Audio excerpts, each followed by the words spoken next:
राष्ट्रपति द्रौपदी मुर्मू आज बिलासपुर के रतनपुर के महामाया मंदिर के दर्शन करें और देश के संगे संग प्रदेश की खुशहाली की कामना घलो करें। राष्ट्रपति द्रौपदी मुर्मू आज बिलासपुर के गुरु घासीदास विश्वविद्यालय के दीक्षांत समारोह में शामिल होए पहली रतनपुर में महामाया देवी के दर्शन करीं।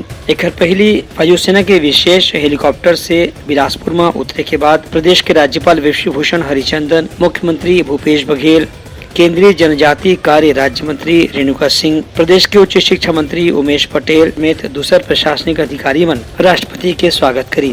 एक बाद राष्ट्रपति सड़क मार्ग से रतनपुर पर रवाना हुई, जहां मंदिर के पुजारी और मंदिर ट्रस्ट समिति के अध्यक्ष समेत दूसर पदाधिकारी मन राष्ट्रपति के अभिनंदन करीं। एक बाद राष्ट्रपति रतनपुर महामाया मंदिर में देवी के पूजा अर्चना करीं और प्रदेश के खुशहाली और सुख समृद्धि के कामना करीं। Bureau report Uttarakhand news.